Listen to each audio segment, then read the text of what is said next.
I think very special day to us, and this is a special committee meeting, not like a sectorial normal. I think we have in the future, we need very good relationship keep with you and your organization with the other 74 countries. So to start now, committee meeting and special agenda with today. Excellencies, honorable members of parliament, distinguished colleagues and guests, I extend a warm welcome to you all. It's a great honor to host this high-level convening between our parliament, especially the Sectorial Oversight Committee on Environment, Agriculture and Resource Sustainability, and the CVF V20.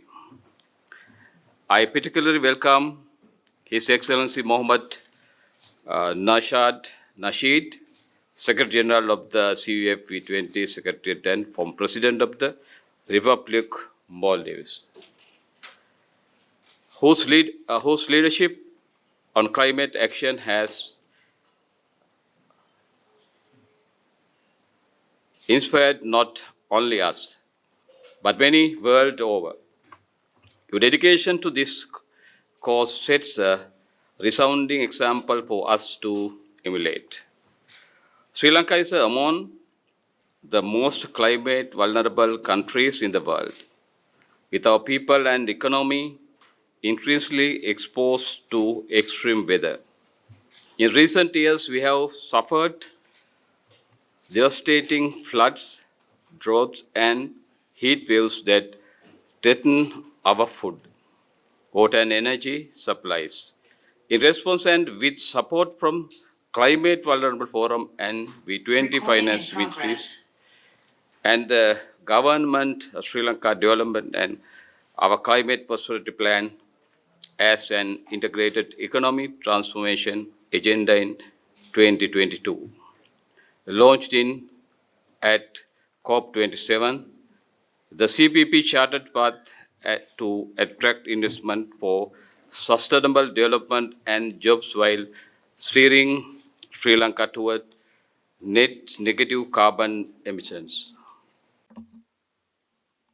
Former President of Maldives, Your Excellency, Chairperson of the Parliamentary Sectorial Oversight Committee mandated with the subject matter environment, my right honourable colleagues, honourable members of Parliament, members of the delegation, distinguished attendees, officials, friends.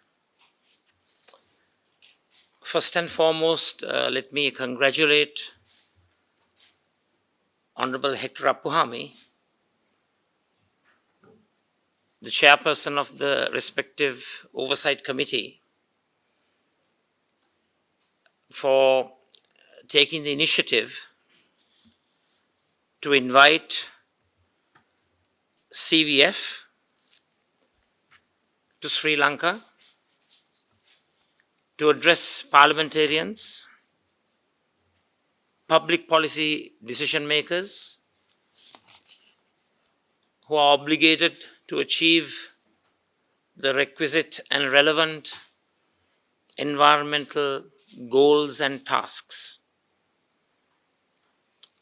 I congratulate you and your colleagues and all the participants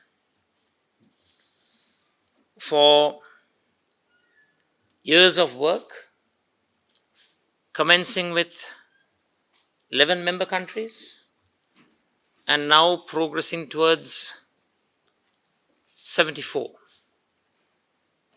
So right at the outset,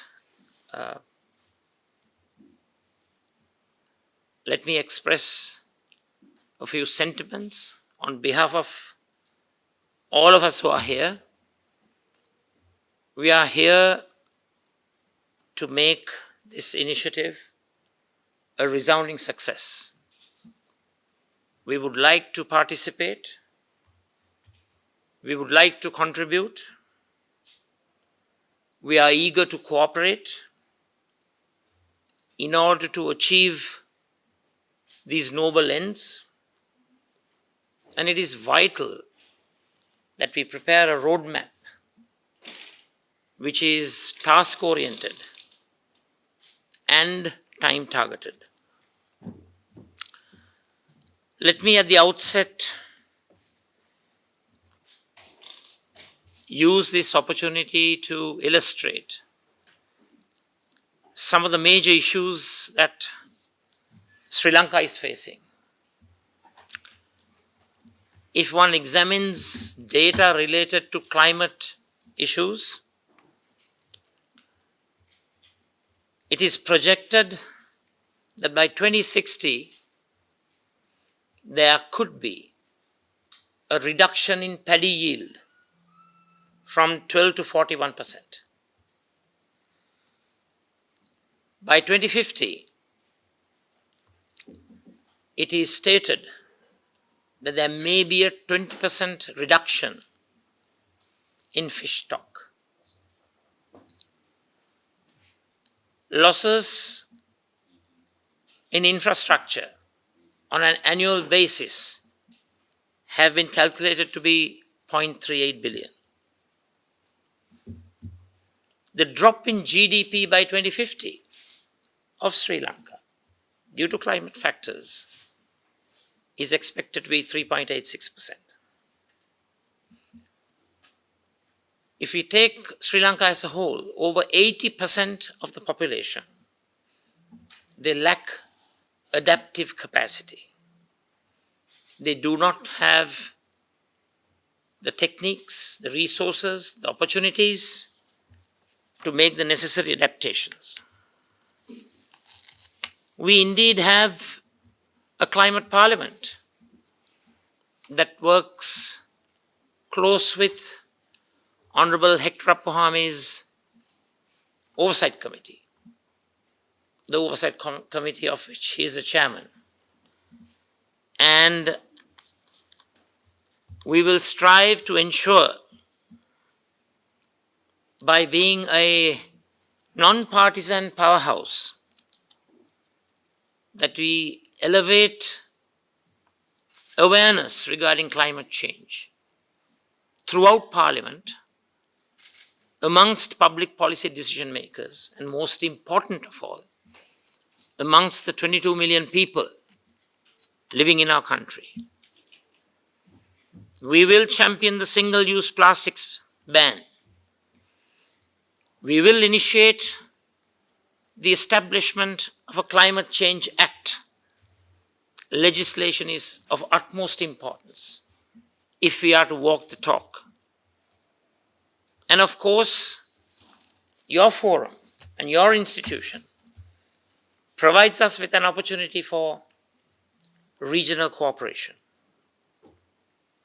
So we have identified mitigation sectors, adaptation sectors, gender responsive and socially inclusive programs, which I will not go into detail, but we would be happy to enunciate these programs at a future discussion. Of course, enacting a Climate Change Act is of utmost importance.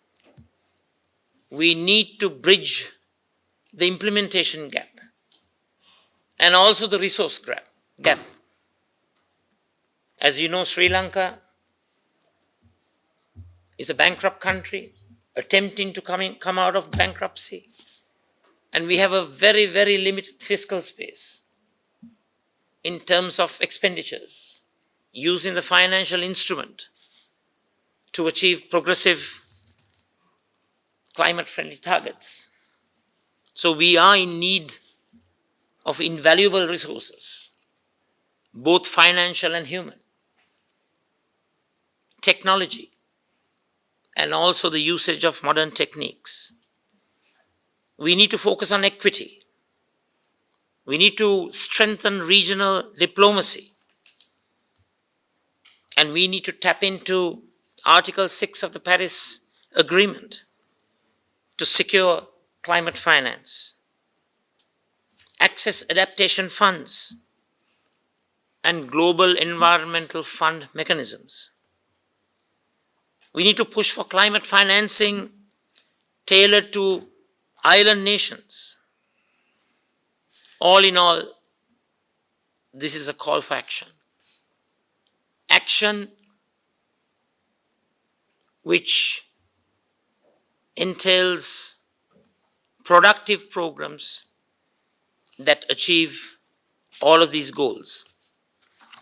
So let me once again thank you, Your Excellency, for educating us about the initiatives of the CVF, and we welcome you not just as the former President, His Excellency Mohammed Nasheed, but also as the Secretary General of a movement that has tried to be inclusive, participatory, and goal-oriented.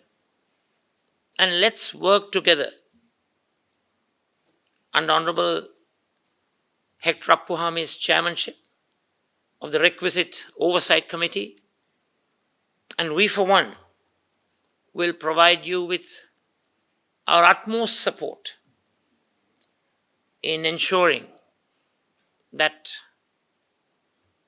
the global issue of climate change is addressed now, not tomorrow, not day after, not in the future. This is an impending calamity that is about to impact on humanity. Time for action is now. Thank you.